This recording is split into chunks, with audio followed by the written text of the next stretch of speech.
To have Robert Franco join us.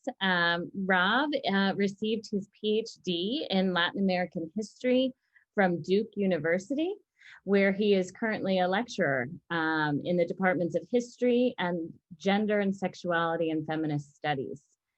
In the spring of 2021, real soon, he will be a postdoctoral fellow in the Department of Women, Gender, and Sexuality Studies at Washington University in St. Louis, Missouri.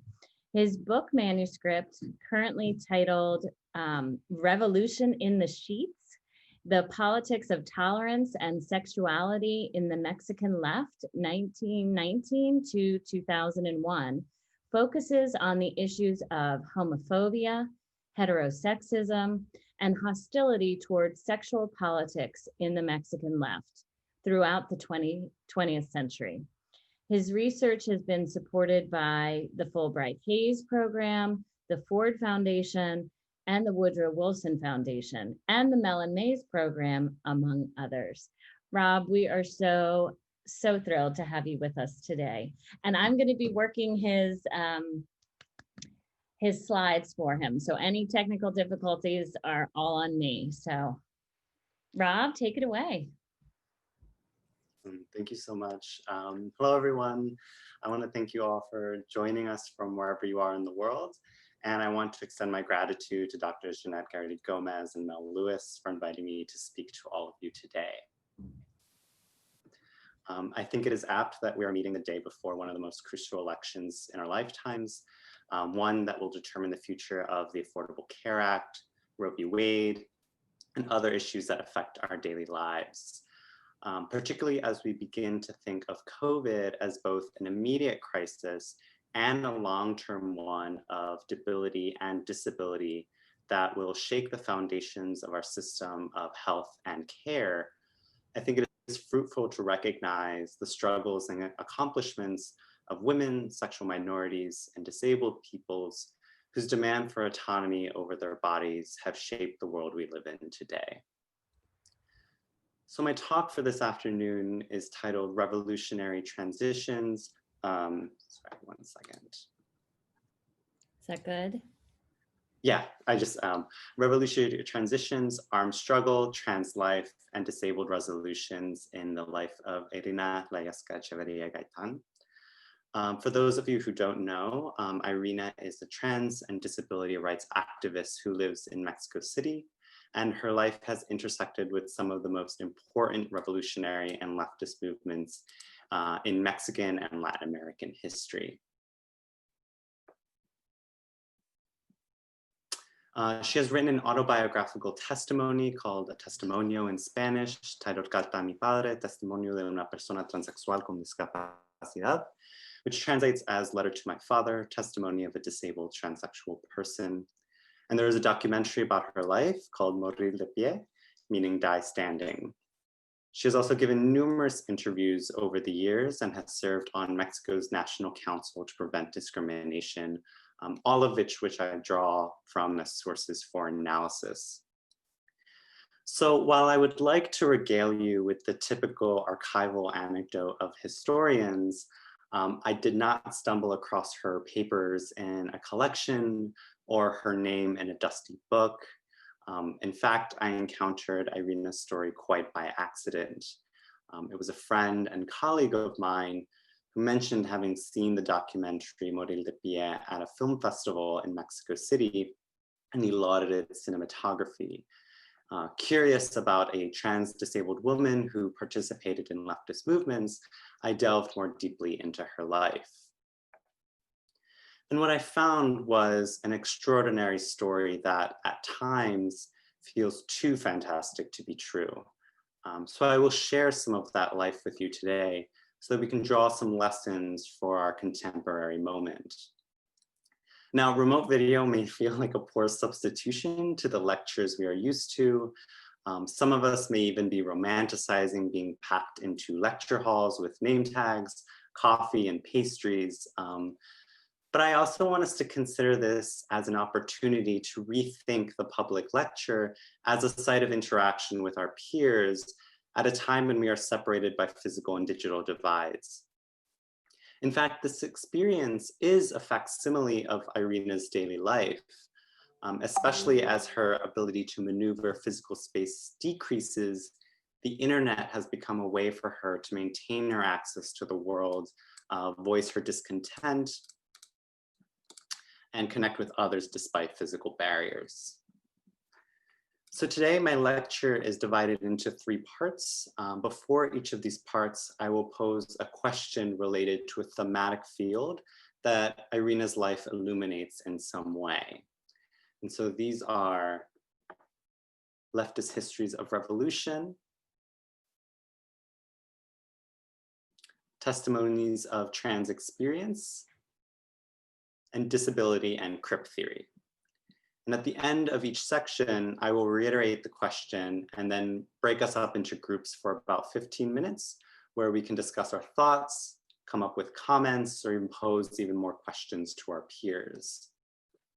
I also want to give a warning that some of the content is explicit as I describe transphobia, heterosexism, disableism, and moments of abuse.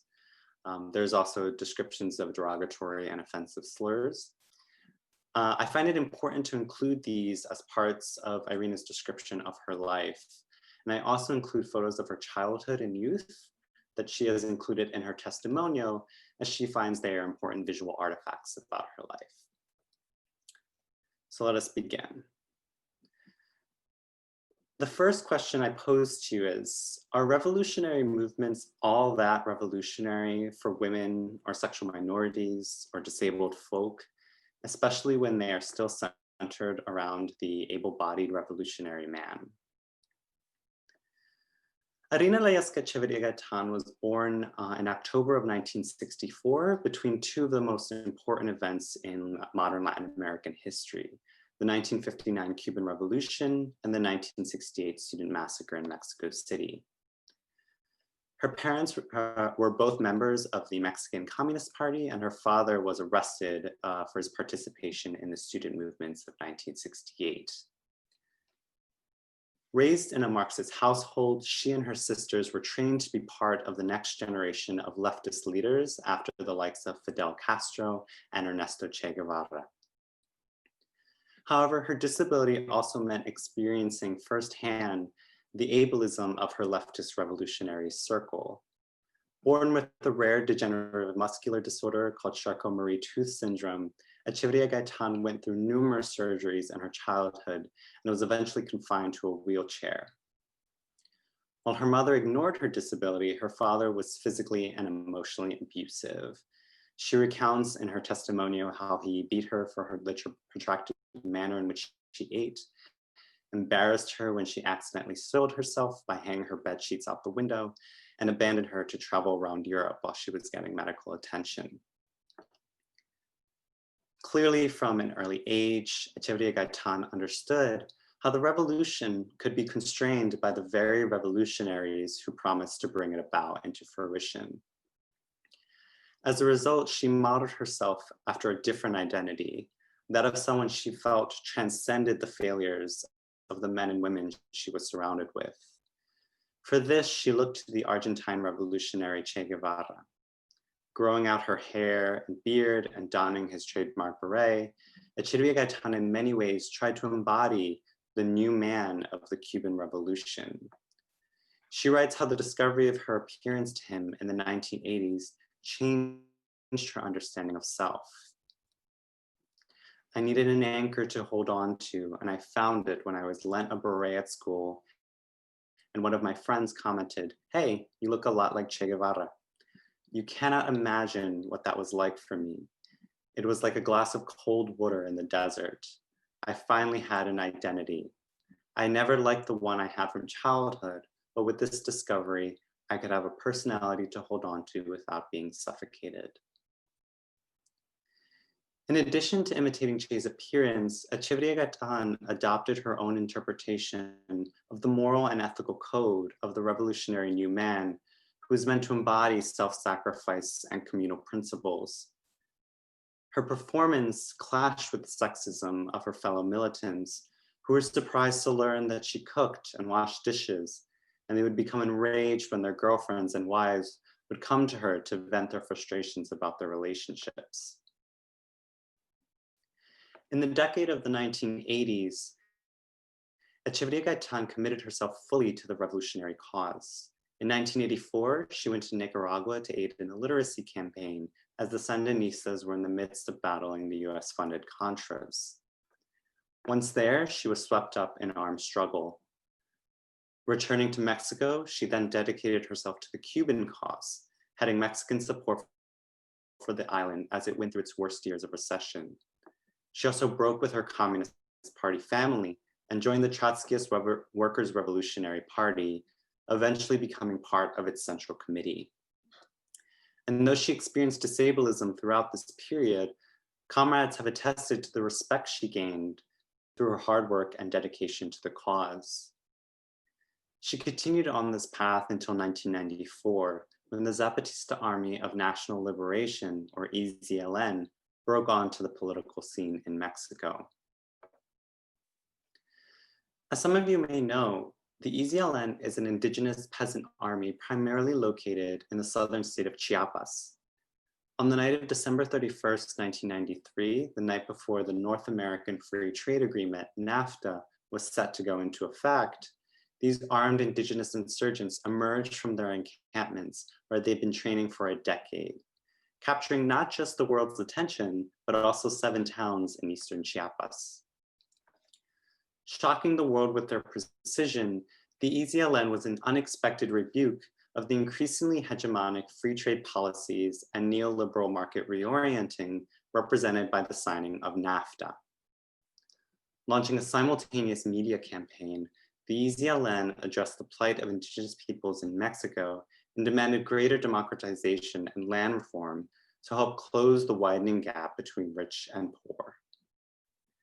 Though the Mexican government and EZLN were able to broker a ceasefire by mid-January 1994, thanks to the intercession of the Catholic Church, tensions remain to this day as the EZLN continues its perpetual war with the government. The EZLN's success was possible in part thanks to the skilled use of media. When the Zapatistas began their campaign, they drew international support from leftists and progressives for their emphasis on the poor and disenfranchised. However, during the chaotic months of speeches and solidarity, it was the charismatic and eloquent spokesman for the movement, Subcomandante Marcos, who entranced observers. Marcos, whose lectures connected past examples of development and revolution to the EZLN's demands for greater democratization, gained widespread media attention and adoration. This made him a target for Mexican officials who hoped to stifle popular support for the EZLN.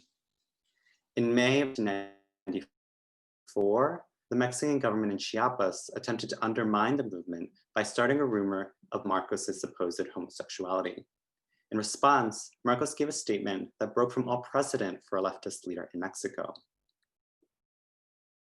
He declared, yes, Marcos is gay. Marcos is gay in San Francisco, Black in South Africa, an Asian in Europe, a Chicano in San Isidro. Marcos is all the exploited, marginalized, oppressed minorities resisting and saying enough. Unlike previous revolutionary movements, sexual rights were seemingly not in opposition to EZLN demands. No stranger to guerrilla activity, as we have learned, Echeverría Gaitán was allowed to join an urban cell of the EZLN in 1994 after making contacts with the movement's leaders. She received basic computational training while reading works by Lenin, Che, and internal EZLN documents. Beginning of February of 1995, when President Ernesto began a crackdown on the guerrillas, many of Echeverría Gaitán's friends and comrades were caught up in the arrests. She herself claims she managed to avoid capture since the government did not see her as a threat. Due to the large loss of personnel, Echeverría Gaitán began taking on more work for the Zapatistas.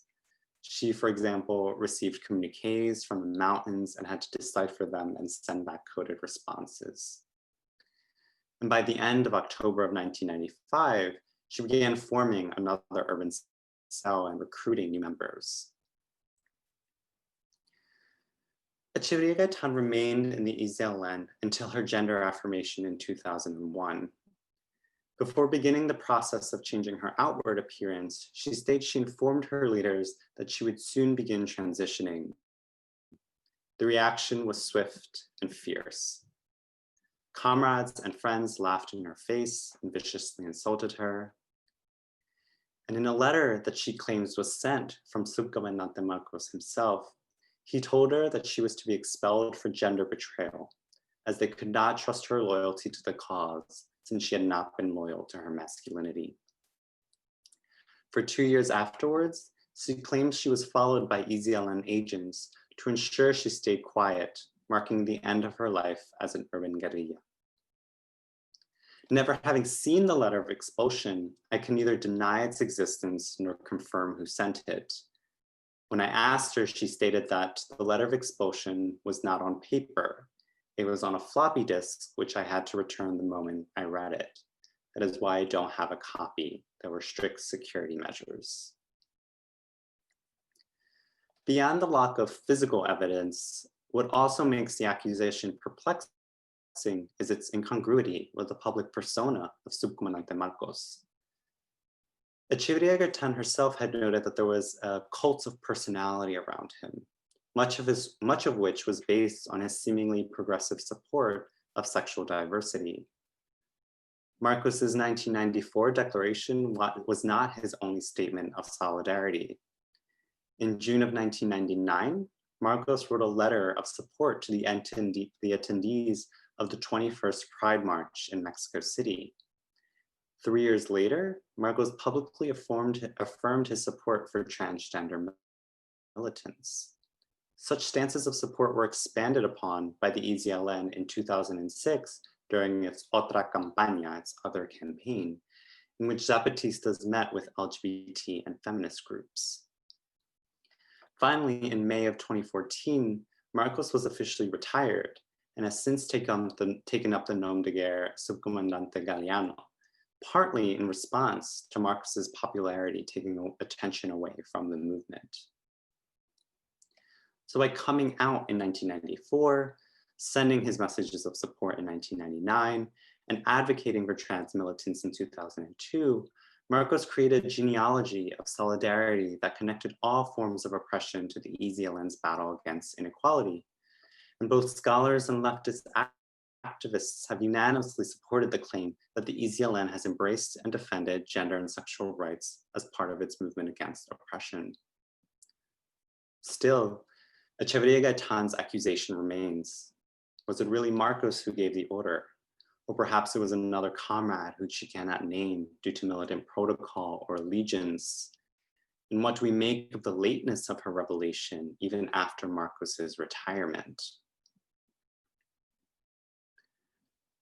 I should clarify that she did not reveal she was expelled by the EZLN until 2015, and then affirmed it again with me in 2018. Other statements by Echeverría Gaitán shed more light on the potential motivations and politics undergirding the accusation. For example, she noted in 2015 that though she had always sympathized with feminism, she had not been aware of her male privilege even with her disability. Quote, "When I began embodying my femininity," she states, "I became aware of the privileged social status I had been awarded as a man. By going through my process, I experienced machista aggressions. So by having the opportunity to reflect on her leftist militancy alongside her affirmation, Echeverría Gaitán was able to reformulate her story to criticize the machismo and intolerance still present in the Mexican left. As she stated in our correspondence, "What is it like being a woman and militant, and what was your experience during your gender affirmation?" I asked her. "It is being myself. It is not having to worry about how I'm perceived and know about keeping up a charade. Being a militant is playing my role in history, knowing that each day I contribute a grain of sand to the construction of a new world. Doing it as a woman is very difficult in a world driven mad by patriarchal culture in which the left is also contaminated with machista concepts and methods. These machista concepts and methods likely include the cult of charisma she hinted to in 2015, with the latest iteration being that of Subcomandante Marcos, but which continued despite his disappearance. Her updated revelations are ones that allow her to point out movements and figures she sees as contaminated with intolerance. Overall, we can see how the timing of Echeverría Gaitán's affirmation shifted her ability to discern the penetration of machista attitudes in her leftist circles, which in turn enabled her to come to terms with her expulsion as part of a broader history of sexism, ableism, and transphobia in the left.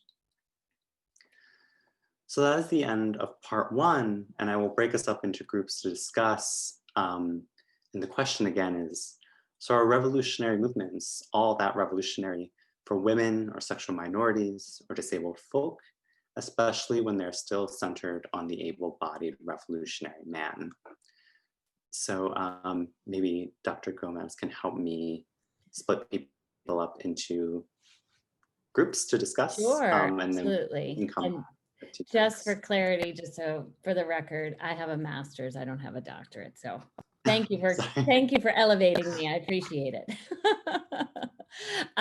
So what I want to do is split people up into groups, and I'm just going to let the computer do that. And if you have any concerns, you can hang back and stay with Rob and Mel and me, and we can chat with you. So I'm going to go ahead and put us into, I'm going to pause the recording again. All right, we have some people coming back. Excellent.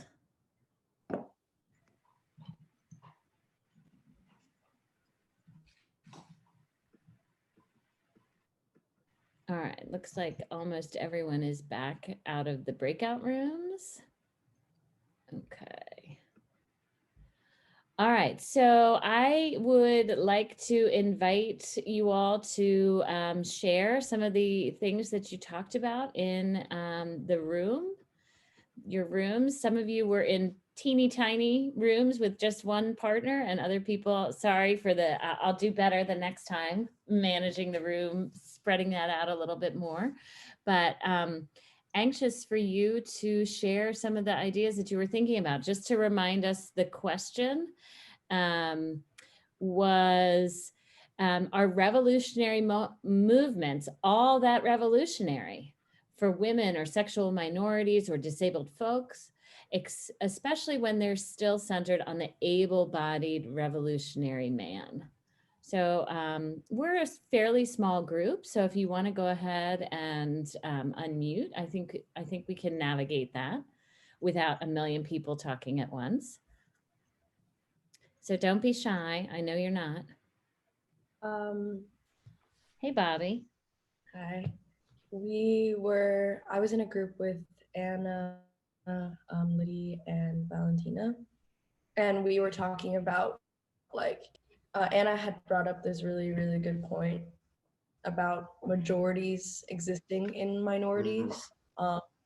And we used the example of, just like a current example, J.K. Rowling being a TERF, who has claimed that she's been a feminist for many years, and then later on coming out as a TERF.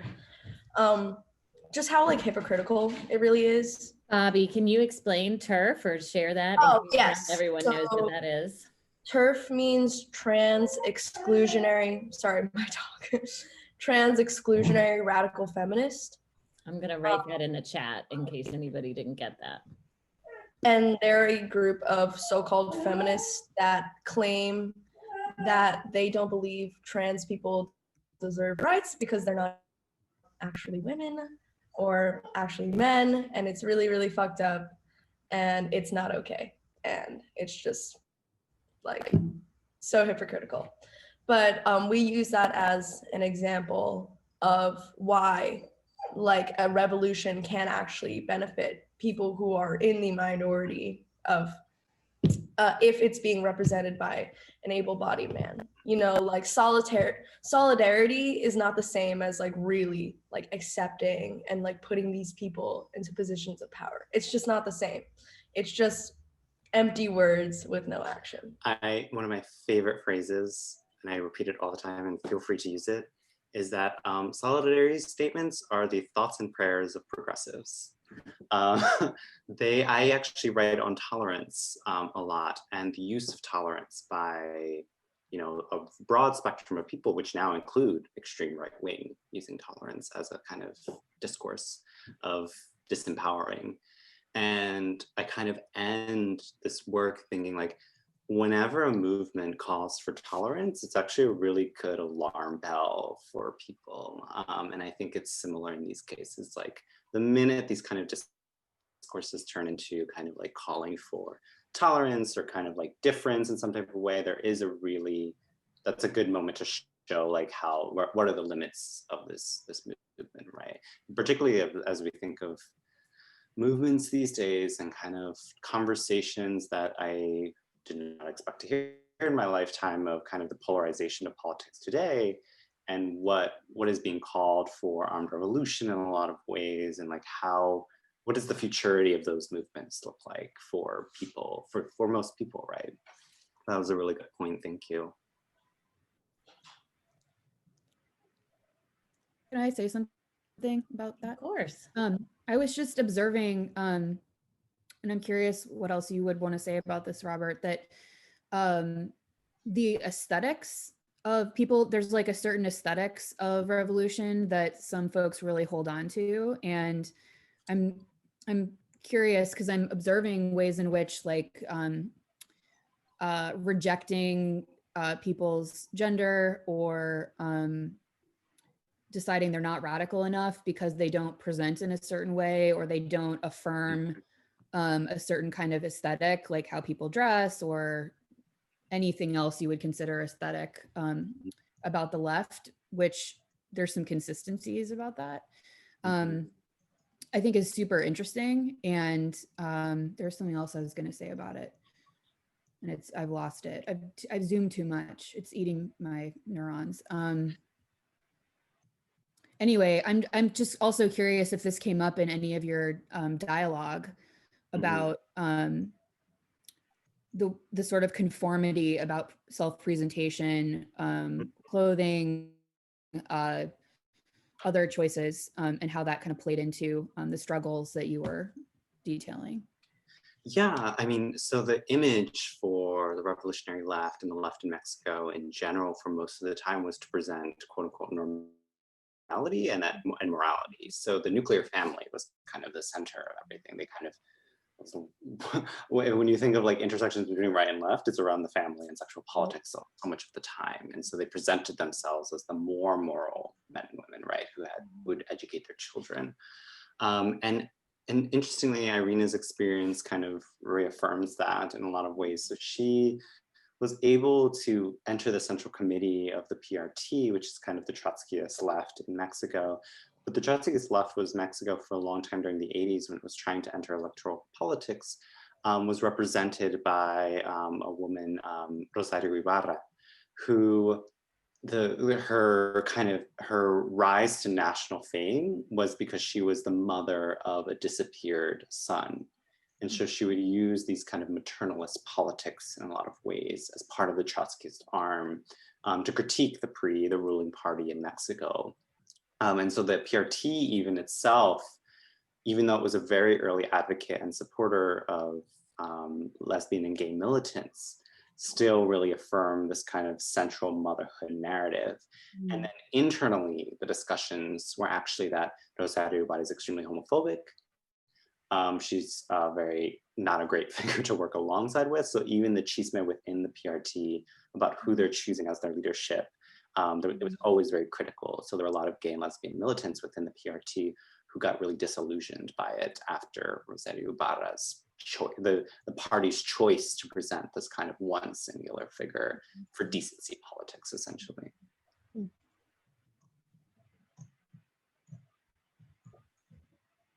Jenna, I think you did.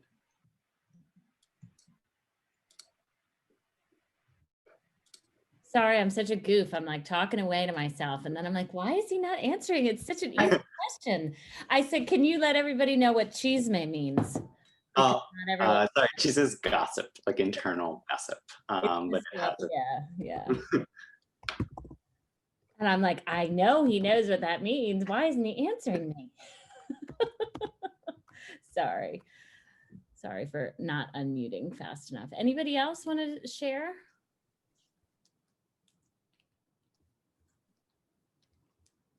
I wanted to share what we spoke about in our group, how it's kind of contradicting when we have revolutionary moments or causes, but it doesn't actually include everyone, even though it's supposed to. Like, why must we have to have a movement where it's for everyone, but it's really only for the heterosexual men, compared to when it's supposed to be inclusive to everyone? We always have to have a separate movement for those causes, for the LGBT, for the minority groups, and so on, and the disabilities, or disabled people. So it was really interesting conversation. I had the group with Dr. Mel, Melissa, and Toyin, and we had a lot of conversation, and it really baffles me because, you know, when I think about it, because I forgot that we did this talk, 2 weeks ago, when we were doing this reading in particular, and it's not as if it's in the distant past. This is only like a few years ago. So this is really problematic when we say that we have grown as a society or as human beings, but have we? If we're still doing the same thing over and over, we're not essentially growing. Yeah, I mean, you hit all the points, right? Like these movements. You know, I always like the phrase, you know, if your revolution isn't inclusive, it's not a revolution, right? And so I think part of it is also we learn from our history. We can only, for most revolutionary movements, can only imagine a futurity that has the shape in some way of the present that they know. And so part of these revolutionary movements are so class-based in a lot of ways, right? And this is a kind of an age-old discourse, right? That like gender and sexuality will come after the revolution. Like we just need to have it, right? And then we need to like fix class and economics, and then everything else will somehow magically fix itself. And there's this kind of, it remains in this, I mean, you can very often still find, just kind of scroll through Jacobin magazine a lot of the ways, there's still this kind of language that identity politics in some type of way distract from some sort of greater movement that's supposed to happen. When, if you think about it, you know, if like feminism has shown this perfectly, like, right, and one of the most important decisions for a woman is reproductive health and reproductive choices. And that's an economic argument that the left, I think, is still really working through. Or yeah, there's just so many examples that they, like, even if you take it as a class-based analysis, you know, class and race cannot be separated from one another. Class and gender cannot be separated from one another. And so we kind of end up ceding power in a lot of these movements to the very men who benefited from the power structure as it was beforehand as well, with the hope that there's some sort of revolutionary change will happen.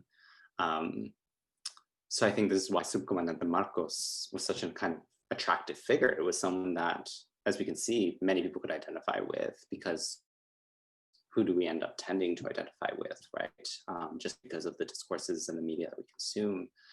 Although there are many, and I should point this out, Indigenous women and Indigenous men at the front of the EZLN, that Marcos would consistently say, like, that's why he took on the moniker Sub. He's under, you know, these other commanders that he said was much more important to the movement, that he would constantly say peripheral, why, like, I'm the spokesman, but I'm peripheral, like these movements are done by Indigenous peoples. Yet, you know, when we think of the EZLN, it's Marcos that comes to mind for most of the time. So I don't know if that answered your question, or like, you know, just spurring discussion. So I'm just checking the time. So I think, oh, what were you going to say, Christine? Same thing? That you were muted, but that you're on it. So I just wanted to say, let's get back to the presentation, because we're at 1 o'clock already. So time is flying while we're having fun. So give me 1 second and I will share my screen. Okay. All right. Rob, go ahead and take it away. Yeah, so my second question now. So how does Irina's recounting of her intersectional experiences force us to rethink popular narratives of trans life, disability, and gender affirmation?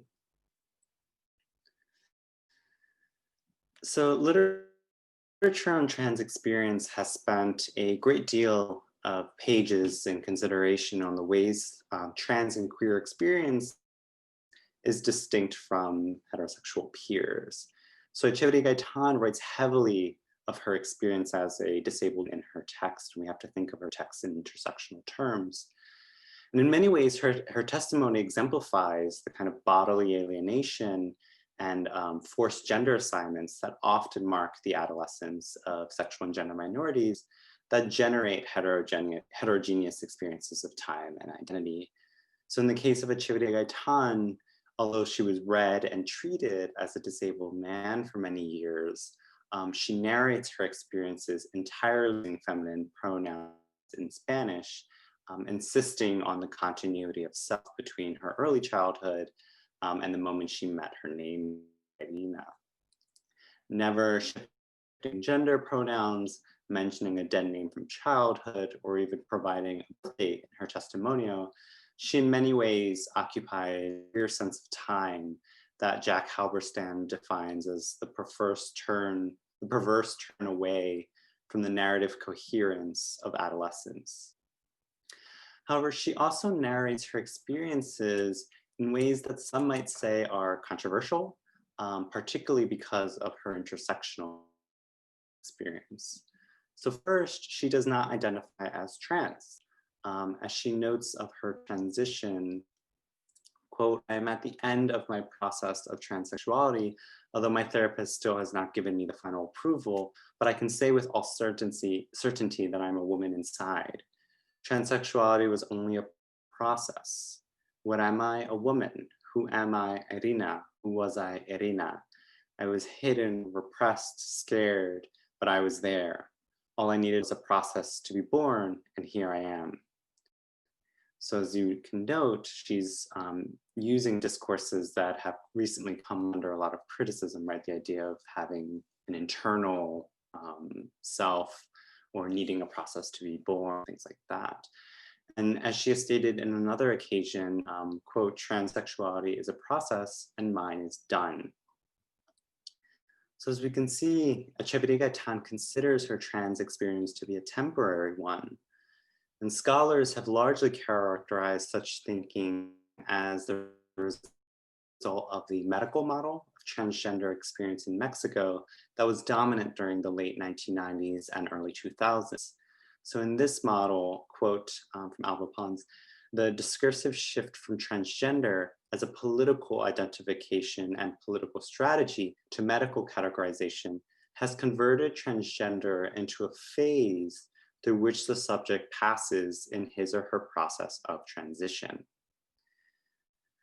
But I think we can't dismiss the fact that Echeverría Gaitán recognizes her process of affirmation in terms of a fixed beginning and end, arguing that trans is not a permanent designation of a person, but rather a temporary term that describes the process of gender affirmation. So I think this really complicates a fixed understanding of trans identity.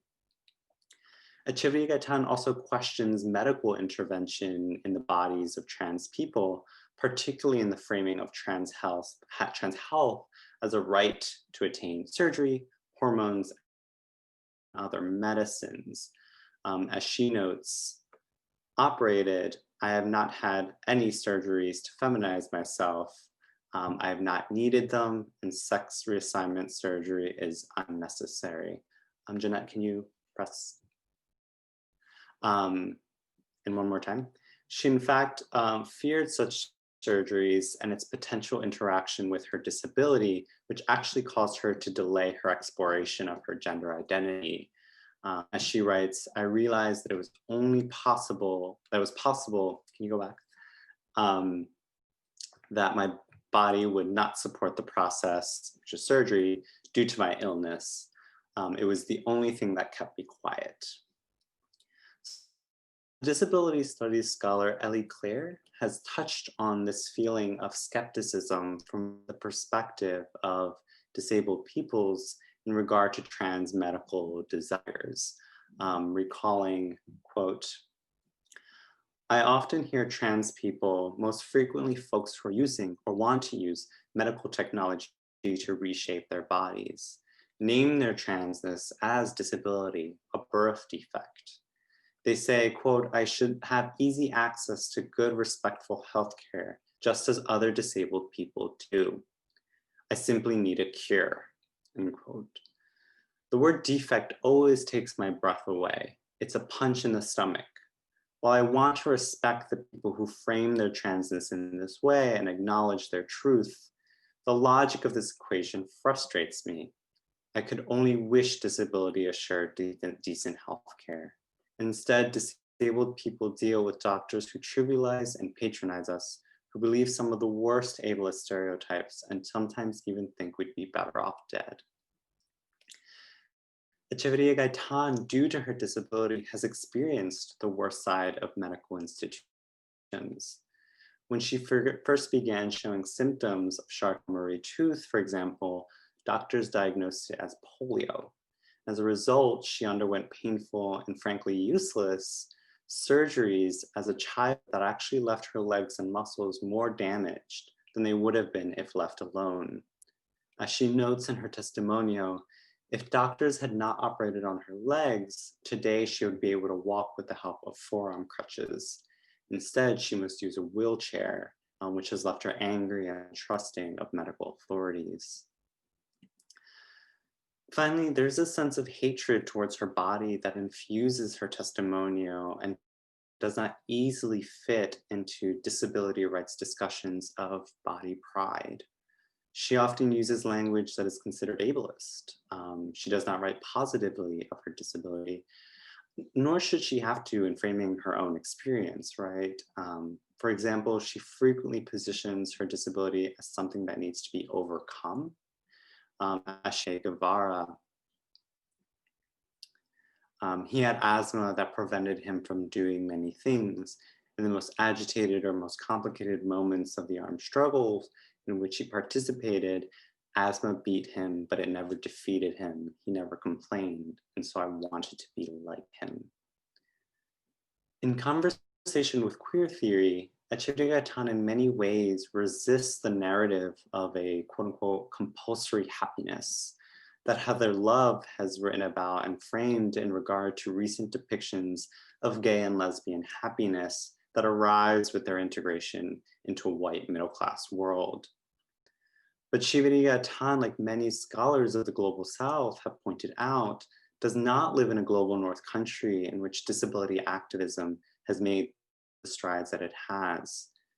As disability scholar of the global South, Yoon-Jung Kim, who writes on South Korea, writes, reframing disability in Euro-American culture rather than as a lack, deficiency, or damage plays an important role in Western disability studies and the disability rights movement, but has also been complicated by scholars who focus on the global mass disablements of people by exploitation, poverty, pollution, armed conflicts, and neoliberal policies in non-Western societies and in marginalized communities in Western societies. It seems impossible to object to medical cure when basic preventative measures and medical treatments are not available to most inhabitants of the global South. These critiques call for rethinking disability identity, both to incorporate multiple intersections and to challenge the privileges and hierarchies within which people with various abilities are located.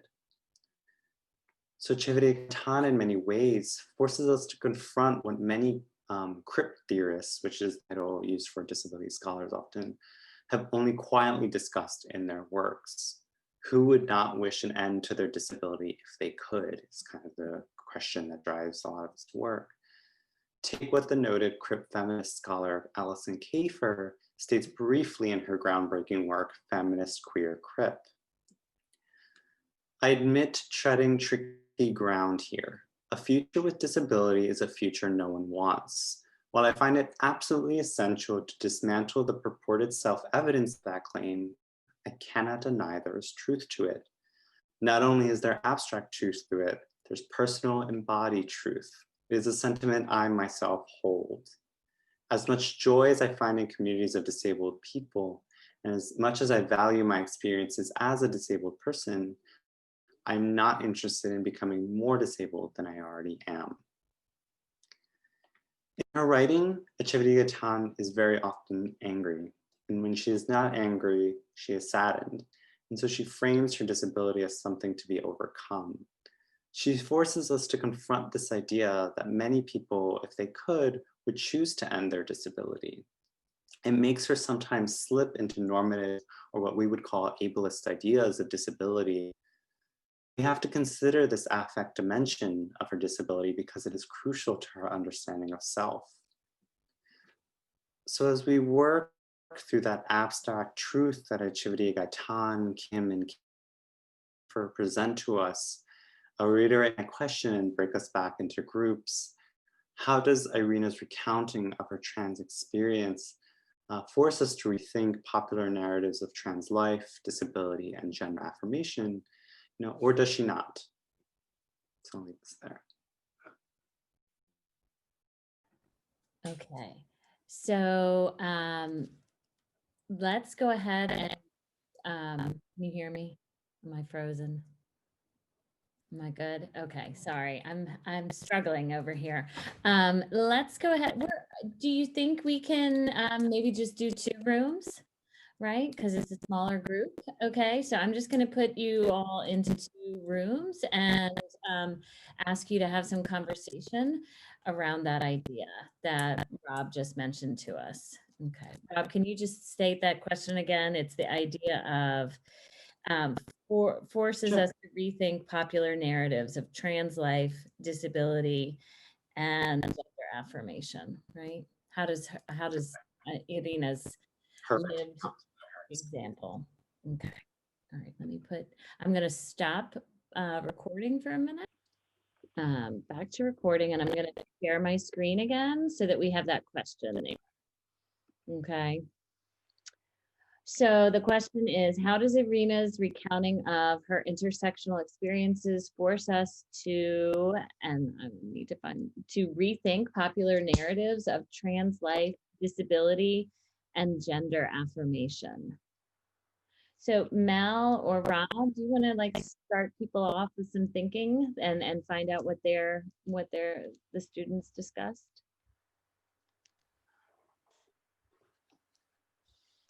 Sure, yeah. So as I said earlier in the kind of the main room, if we also want to just come at this question in not the kind of scholarly sense, but also this question of recent debates passing in the trans community and using medicine and science to achieve a certain outward appearance. I think that's also a really interesting debate within the trans community now, if we want to discuss that.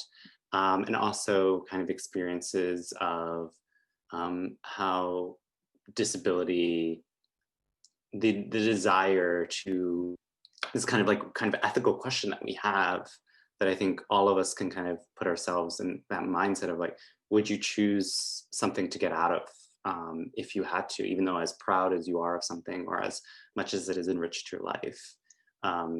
It really, I don't think it's a question that can be easily answered, but I'm happy to discuss it and kind of, that's the point of academia, right? It's to get at these hard questions.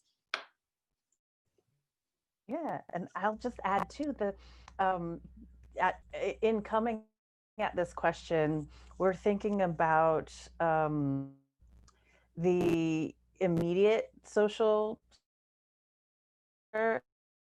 issues that we face at this moment. So although we may have an aspiration to have an inclusive and affirming society, the fact remains that at this moment, that is not necessarily the case for folks. And so this question about should we all always just affirm our identities and not wish for or hope for something different, within the context of the oppressions that exist in this very moment, I think it's up to recognize that it is aspirational that we could all, be in our form and function in a particular way in a society that was accepting and affirming. But there are things that exist now that are a barrier to that.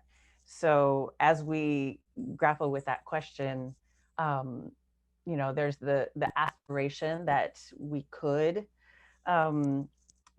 have an affirming experience in the bodies that we have, in the in our form at this moment, and at the same time with a recognition that we're working on systemic injustices, and that those things exist in the now. And so choosing or wanting to be recognized through a particular lens is shaped by that.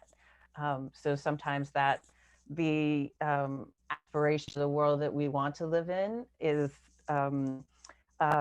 challenged by the barriers that exist today. And so wanting an intervention that is something that can help us grapple with this contemporary moment in ways that, yes, we work towards and hope that we would maybe not need or have to do in the future.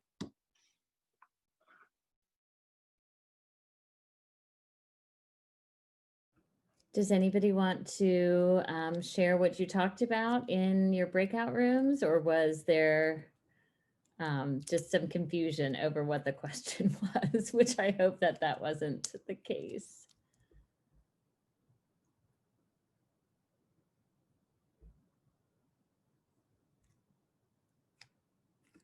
I'm going to stop sharing for a second.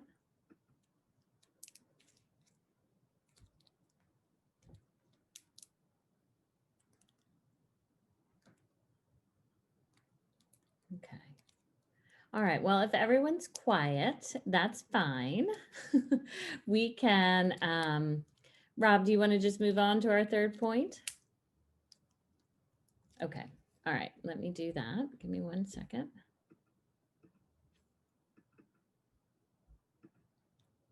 Okay.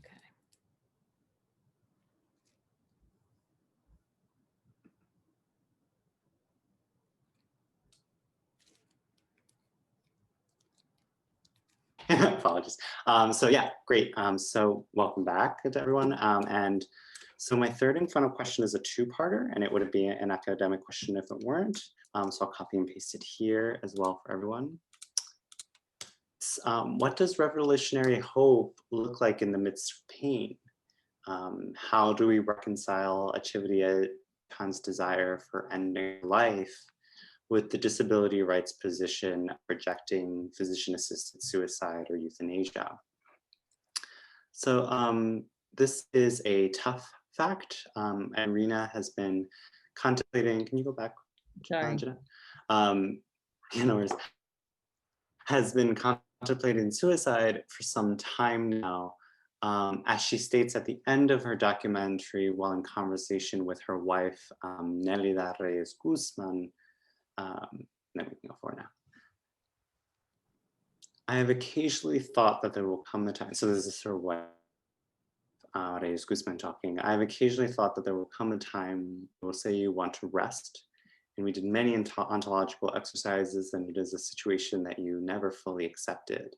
Although I finally understand your right to say you want to rest. And Irina responds, what happens is that I can confront my condition, but I do not. It pisses me off a lot, but it scares me to leave you alone, and it scares me not to see you again. But the truth is that I'm very tired.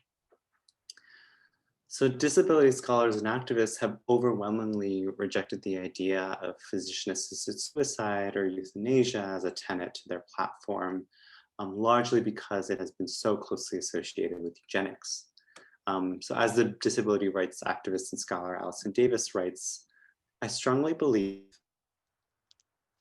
the supposed right to die is a subterfuge for what is really a duty to die, because society prefers not to provide appropriate support to help us live with dignity, but prefers the cheaper option of killing. So we are presented with an ethical dilemma that I hope we can discuss with sensitivity and respect it deserves, that much disability literature frames the desire for suicide or physician-assisted suicide as a direct result of the depression and isolation that comes from the stigma and discrimination disabled people face. But there's also the question of debility and pain, particularly chronic pain, that I think we should confront. Debility is, of course, a different term from disability, and it signifies a more extreme experience of pain and bodily alienation. It accounts for the different experiences of a person in chronic pain or MS, what they feel from someone who is, say, paraplegic and uses a wheelchair, but who does not experience extreme pain and discomfort. And so Echeverría Gaitán really fits into the camp of debility, as her Charcot-Marie tooth has advanced to the point that she's almost blind and can no longer speak. As she notes, I believe I also have the right to rest. My body is no longer mine. It no longer responds the way I want. When no control of your body, fuck, your life is over. And so I want us to consider Echeverría Gaitán's framing of her desires as the right to rest and not as the kind of ethical debate over the right to die. Now I want to note that this is not the first time she has contemplated suicide. When the Charcot-Marie tooth began progressing to her eyes and doctors stated that she would soon go blind, she considered throwing herself in a nearby lake. But even before that, her mission to Nicaragua also carried grave risks that she was willing to take on. That was when she transitioned to a wheelchair. And so she even noted that if she was going to die, she wanted to die a romantic death like Che Guevara, particularly because doctors could never actually fully give her a life expectancy. And so always had this understanding that she was soon to die in her mind. So I think this intersects with her understanding of revolutionary hope and potential. She stated in one interview in the 1990s when she was in her 30s, quote, "Well, my hope cannot die, but if I had no hope, I would no longer be living. I would have no reason to exist. All my life, no matter how short, at almost 35 years of age, I dedicated most of my life to a different political project, to a different way of life, to the formation of a new man. So if my hope and all that is left is that I shoot myself in the head." So after a long life of giving herself to a revolutionary cause, Echeverría Gaitán believes she has earned the right and time to rest. So how can suicide and the desire for a revolutionary futurity be reconciled? Can we recognize the desire for one to end their pain and still fight for others? And why do we celebrate the glorious deaths of figures like Che Guevara, who died on what can be termed quote unquote suicide missions for revolution, but not the intimate deaths of figures like Echeverría Gaitán? So I'll turn to my questions. What does revolutionary hope look like in the midst of pain? And how do we reconcile Echeverría Gaitán's desire for ending her life with the disability rights position of physician-assisted suicide or euthanasia? So I don't know if we want to maybe discuss this as a group now or go back into blanking on the name. No, I think we should just stay together. Don't you all think so? Mm-hmm. Yeah. Mm-hmm. So, Simi says, yeah. And I'm sorry if the last time people weren't able to hold that question in their heads, but we can certainly talk about that one as well. Sort of put those both together for us. I just want to sort of start off with thinking, I just really I think it's super interesting when we consider language here and the idea of the difference between saying rest versus death, right, or dying. That is really a powerful distinction for me when you're thinking about what Irina is sort of talking about here and her desire, right? It's not to leave her wife, it's not to end her revolution, and not to stop her good work, but simply to rest. And what that means when, you know, you're in a body that is in pain, right? So I think language is really important here. Anybody else want to jump in? Yeah, this actually reminded me of my great grandma's situation because she passed away this summer. And she was kind of in the same predicament where she couldn't move, she couldn't have any control over her body, and she was, you know, spending every day laying in the bed, and just like, is that really living if you can't really have a full-on conversation with someone else or just do something that you want to do? You're just at anyone's well, you're at your ends of wits. So it's like, is it really suicide if you just want to move on to the next stage in life instead of just rotting away and just waiting for that day to come, you know? But then again, it's like, what about the people that you're leaving behind is the hard part too. But it's just, I guess it's a part of life, you know? We die, people die every day, and people are born every day. But I guess the question is when is the proper timing? It's when, like, are you ready to go, or are other people making you ready to go? You know, like. And like, oh, sorry. Go ahead. A point made earlier when you were like saying how disabled people are given the cheaper option to essentially like have like a physician assisted suicide, but that's due to lifelong neglect of their disability, which could have led to an outcome where they could enjoy living their life. It's a tough question because like when you've reached the end of your life in a disabled body, you know, I think that if you feel like, if you are the disabled person and you feel like that this option is the best for you and like will put you out of your pain, I believe that it should be given. However, I also agree with the point that there should be much more resources provided early on so that that option is treated like very like last option possible, you know, not like a regular option that's you know, well, here's a life of pain, but you can kill yourself, you know, it's fine. And I just think like obviously taking into consideration the fact that this is something that could be prevented if treated like earlier on and given more proper resources and proper care. But if it comes down to it, and that's something that the disabled person wants, I think that the option should be afforded them. But I don't know. It's a tough question.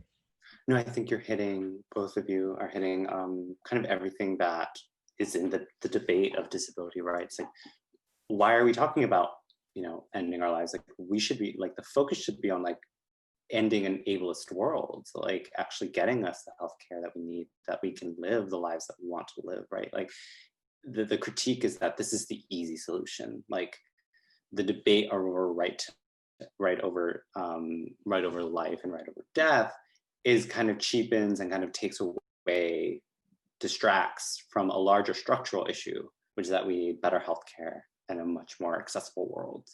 And that's a tougher question than the right. It's a tougher politics to be pushing forward than a debate around one's right to end their own life or not, because it just kind of misses the whole life of a person and goes right to the end and skips right to the end. So I think that really hits at the hesitance to embrace this debate at all, because it would shift attention away from what the disability rights movement has been fighting for decades. Yeah, also I wanted to like, I don't know, kind of like question that idea of like that being the easiest choice, because Irina as a public figure, you know, what I think that there's a social stigma that comes with suicide and kind of like choosing to not fight and not be brave, quote unquote, that comes with it. And her being a public figure that has fought in this revolutionary movement as a strong person that speaks for a whole group, I think that her whole life she has lived as a persona and as a stand for a whole history for her, that now this is kind of like her choice to make as an individual. And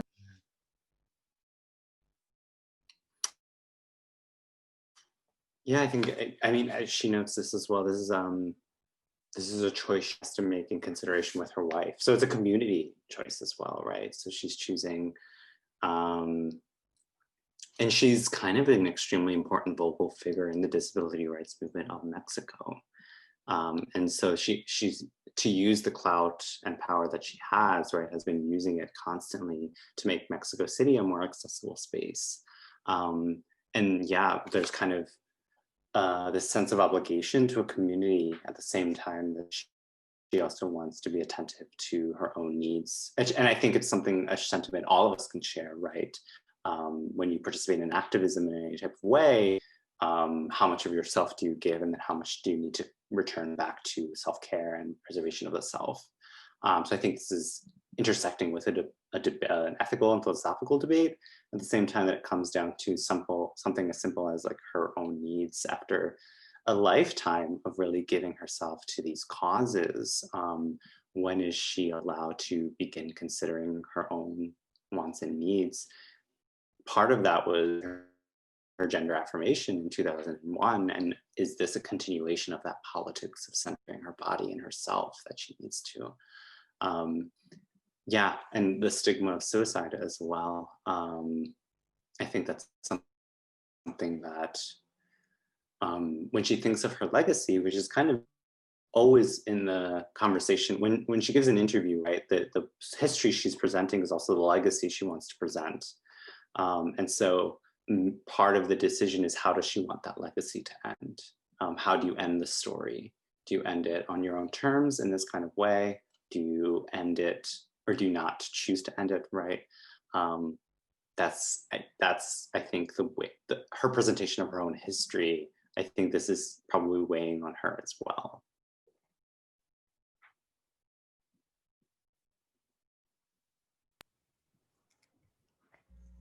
I think there's another interesting element here of expertise. Earlier, you were quoting Irina saying that the therapist must give me my documentation, but I know who I am and I am expressing myself and my identity. And so when we think about assisted suicide or the ways in which that is a professionalized kind of phenomenon, that it's not something, I think historically in various cultural contexts, like this was not something that you would go to a Western doctor to do. Like they're in community, they're ceremonial and or spiritual practices that went along with someone transitioning to the other realm, either, you know, very intentionally or just being an ephemeral being. And so now that this is like a westernized doctor facilitated like decision making kind of thing, it's interesting that those two phenomena are similar in this way, that there is an external expert that says that you're allowed to do this and facilitates how you do it. whether we're thinking about gender affirmation or we're thinking about assisted suicide and through medicalized practice. So that came to mind through this conversation. Yeah, so is her resistance to is this an extension of her resistance to medical authority in a lot of ways? Yeah. So I'm cognizant of the time. It is 1:45, and I know that we could talk for a lot longer, but I want to just go back, Rob, so that you can bring us to a conclusion, and then we'll, give me 1 second. Let me share my screen. Okay. Yeah, so I just want to end my talk on the potential mixed or ambivalent feelings we may have from this talk as a space to really explore what are called the productive contradictions of trans and disabled experience. So scholars straddling the geopolitical topographies of global North and South have really begun to challenge the privileges within which people with various disabilities are located and question how the emphasis on trans death as a site of intellectual inquiry often reproduces the systemic violence experienced under colonialism, dictatorship, and neoliberalism in Latin America and elsewhere. So theorists of queer, trans, and crip futurity have been attentive to the erasure of disabled Black, brown, and transgender populations and bodies in national and medical imaginaries, right? So the envisioning of a national future and a medical advancement always seems to erase the disabled body, that disabled people, it's a similar mantra, you know, Black people exist in the future, disabled people exist in the future, Latin people exist in the future. So making futurity a productive site of decolonial inquiry for trans and disability studies. And so queer, crip, and trans futurities, imagining these futurities, really resist the mandates to accept that which is not enough, and it undermines straight heterosexual capitalist understandings of time by offering another way of being in the world and time. There's constant descriptions of, you know, crip time, disability time is always resisting the mandates of capitalist time. That incorporates a really disabled and non-disabled collective understanding of we and us. So Echeverría Gaitán has long constructed kind of such an understanding of futurity, maintaining a temporal unity between the past, the having been, the future, which is the not yet, and the present, which is the making present. So in her words, she has been rebellious, irreverent, and unsatisfied with every form of politics she has encountered, and is thus continuously remaking her political subjectivity, highlighting her position as a transgender disabled woman. She deploys her revolutionary past to envision an inclusive futurity by fighting for more disability accommodations in Mexico City and expanded trans rights in the present. So thus, Echeverría Gaitán offers a way of thinking of trans and crip futurity through her praxis and activism, even as she contemplates assisted suicide. So in the words of queer theorist Jose Esteban Munoz, queerness and that particular modality of loss known as suicide seem linked.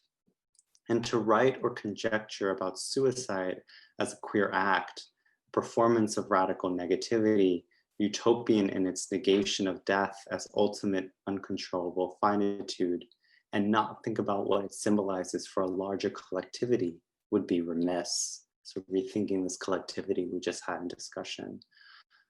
I don't think Echeverría Gaitán is remiss of this collectivity. Her choice to continue despite her debilitation is based on the we she has constructed with her wife, Reyes Guzman, that hopes to bring about revolutionary change that she will likely never see, but in which she continues to breathe new life. So thank you.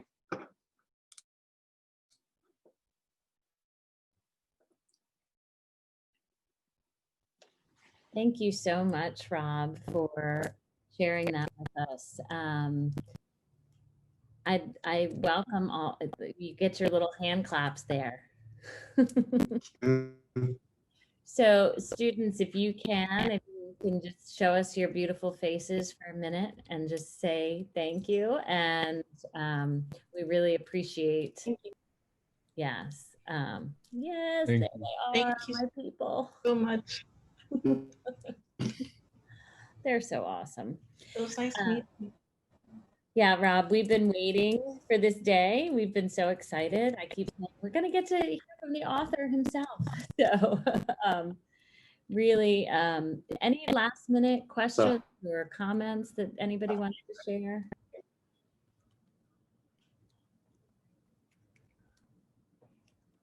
I kind of have a question of what are Irina's political views nowadays and how she has reconciled her history with her politics. So it's interesting. I think she has really left aside being part of the left in the sense of like a party, and is really focusing on rights activism, so trans and disability rights activism within Mexico City. She's always critical of every administration, and particularly Morena, which is the current ruling party, and AMLO, with the austerity measures and things like that affecting communities like hers. So she's, yeah, I think now to the point, I think she's had so much experiences with so many lefts that now she says, you know, it's central, much more her trans activism and her disability activism than any political party. She still marches with the PRT. I think she's still technically affiliated with the PRT, clearly not the EZLN. And she's also just kind of a figure now that's like, for all notions of anti-discrimination, it's kind of, she's one of the main voices for it. So yeah, I don't know if that answers your question. I think, I don't want to say she's disillusioned with politics. I just think she no longer chooses to put her power and activity into the political parties that exist in Mexico at the moment. Thank you.